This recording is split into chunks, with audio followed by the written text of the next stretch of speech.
Have you ever made a decision and then later thought, wait, why did I do that? Well, we often think of manipulation as this loud, aggressive thing. But the truth is, the most dangerous kind is the stuff you don't even see coming. It's quiet, it's smart, and it's built to fly completely under your radar. And that's the real scary part, isn't it? The entire goal isn't just to get you to do something. It's to steer your thinking so cleverly that at the end of the day, you're absolutely convinced you were the one driving all along. It's like a silent takeover of your own free will. So that's what we're going to do right now. We are pulling back the curtain on this whole thing. We're going to arm you with the knowledge to spot these tricks from a mile away, because once you see how the machine works, it kind of loses its power over you. So, how does it all start? Well, every single act of manipulation kicks off with a setup. You see, the first move isn't to control you, not at all. It's simply to get you to lower your guard. It's all about building this foundation of fake trust. A really skilled manipulator knows that if they just attack what you believe, you're going to put up a wall immediately. That's like trying to smash a window with a feather. So instead, they use something way more subtle to just gently reshape your point of view. Here's how it works. They start super small. They ask you something harmless, something you'd say yes to without even thinking. But here's the thing. That tiny little yes gets a hook in you. It creates what experts call psychological momentum. Your brain naturally wants to stay consistent, which makes it way, way harder to say no when the real, bigger request comes along. It's a seriously clever trap. Okay, so here's another huge part of the setup, and it plays on a basic human instinct.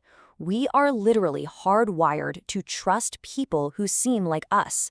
It's a shortcut our brain takes, and you better believe manipulators know this, and they will create a perfect, custom-built illusion of similarity just for you.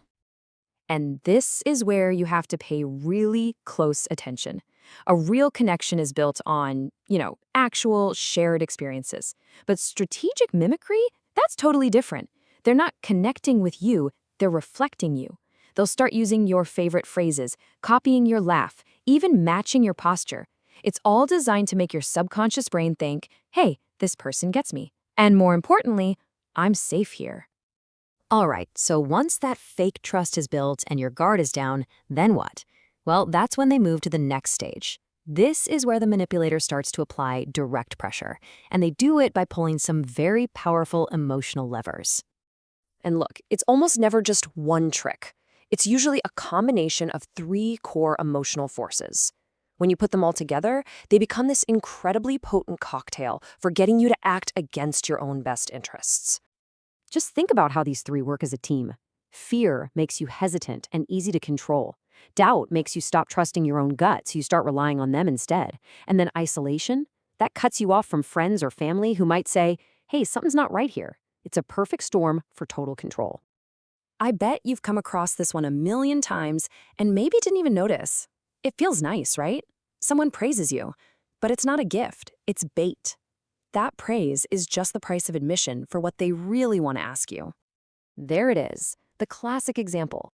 They butter you up, and it feels good, but it also creates an obligation. By telling you how smart you are, they've cornered you. Now, if you refuse to help, you don't just seem unhelpful. You're basically contradicting the nice thing they just said about you. See how that works? This is a big one.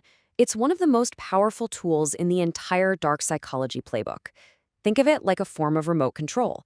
If they can convince you that their happiness or sadness depends entirely on what you do, they can pretty much make you do anything. Oof, just listen to that phrase. It's so loaded. It's not just them saying they're disappointed. It is precision engineered to make you feel like you've personally failed them, like you've broken some special trust, which pressures you to do whatever it takes to fix it.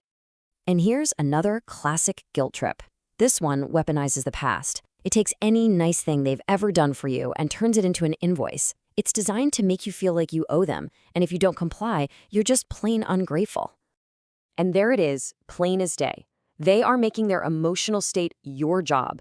Let's be really clear about this. This is not them being vulnerable. This is a threat. They're basically saying, your actions have the power to hurt me, which is just a sneaky way of forcing your hand. You ever feel rushed into making a big decision? That should set off major alarm bells in your head. Why? Because our brains are terrible at making good, rational choices when we're under pressure. Manipulators know this. They create fake deadlines and limited time offers to intentionally bypass the logical part of your brain. Okay, now we're getting into the final stage, and this is where things get really murky. It's called the fog. This is where the manipulator's goal is to create such an environment of confusion and exhaustion that you literally lose the ability to think clearly for yourself. This is such a classic tactic. They'll just bombard you with so many facts, figures, technical jargon, and totally irrelevant details that your brain just gets tired. It's like a denial of service attack on your mind. And when you're mentally drained, you're way more likely to just go with the simplest option, which, surprise, surprise, is always the one they wanted you to pick.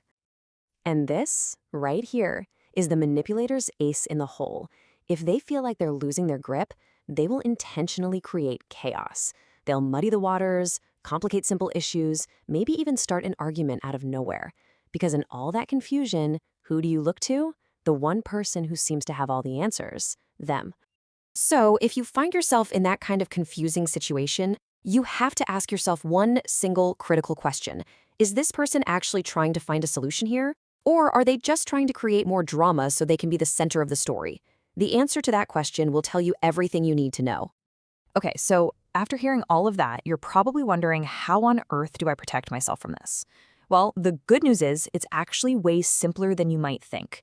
You don't need to learn a bunch of complicated counter moves. You really just need one thing. Here's the beautiful thing. These tactics are like vampires.